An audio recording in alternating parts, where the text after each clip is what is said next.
이은진 감독님, 죽어도 좋아의 연출을 맡으신 소감과 이 작품의 어떤 부분에 가장 큰 매력을 느끼셨는지 궁금합니다. 저 죽어도 좋아 웹툰을 정말 재밌게 봤고요. 그래서 웹툰을 2년 전에 제작사분과 뭐 이렇게 상의를 하면서 웹툰을 그러니까 원작을 이렇게 해서 드라마를 했으면 좋겠다고 얘기를 했어요. 그리고 이게 근데 드라마로 만들기 되게 어려운 드라마 웹툰이더라고요. 근데 오피스가 회사 다니다 보면은 정말 싫은 상사가 하나씩은 있잖아요.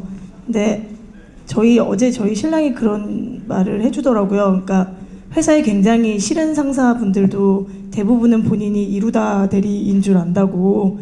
그래서 이 드라마의 저변이 굉장히 넓을 수 있다. 본인이 백진상인 줄은 아무도 모르는 경우가 많다라고 하시더라고요. 근데 그러니까 싫어하는 상사를 갱생시킬 수 있을까? 그런데 사람이 사람을 바꾼다는 게 어떻게 보면 기적 같은 일이잖아요. 그래서 그런 기적 같은 일이 드라마라면 벌어질 수도 있지 않을까라는 생각에서 이 드라마를 한번 연출해보고 싶었습니다. 그러면은 강지원 씨는 이 죽어도 좋아에 끌렸던 이유가 뭔지 궁금한데요. 들어봐도 될까요? 일단 저 역시 웹툰을 먼저 보기도 했었고 그 전에 뭐 복수극이나 장르물이나 여러 가지 좀 그런 강한 센 역할을 하다 오랜만에 그 로맨틱 코미디가 들어와서 너무나 기분이 좋았고요. 또 이은진 감독님과 백진희 씨 비롯한 다른 분들하고 즐겁게 촬영할 수 있는 작품인 것 같아서 흔쾌히 수락하고 열심히 촬영하고 있습니다. 네. 질문 있으신 분들은 바로바로 해주시면 될 것 같고요. 네, 저기 손 드신 분 있는데 마이크 한 번만 부탁드립니다. 안녕하세요. 저는 스포츠조선의 문지연 기자라고 하고요. 배우분들 모두한테 다 질문 드릴게요. 좀 캐릭터가 다들 좀 재밌는 것 같은데 싱크로율은 얼마나 되고 또 얼마나 또 공감을 하시는지 일단 궁금하고요.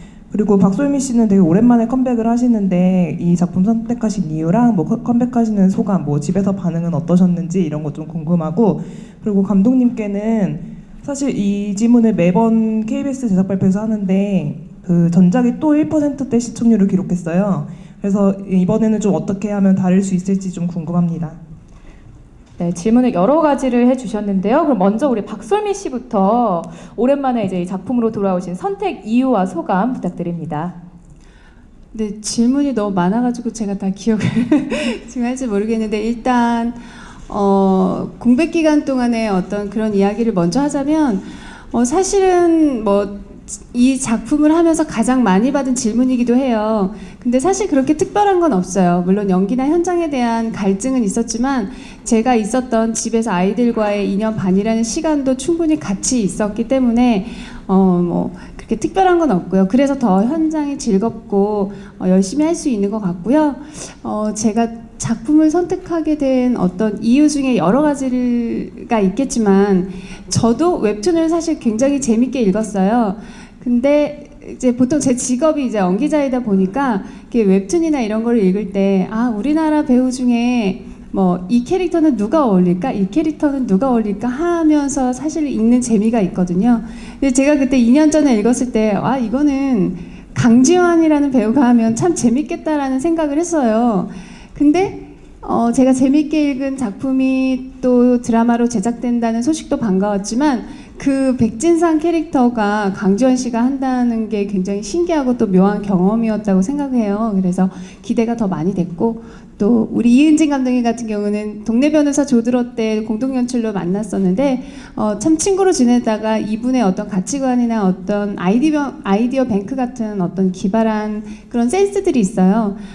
정말 기대가 되는 감독님이었는데 함께 이렇게 제안을 해주셔서 물론 작품도 좋았고 캐릭터도 좋았지만 그런 부분에 대해서 이 작품을 선택한 가장 큰 이유가 된 것 같습니다.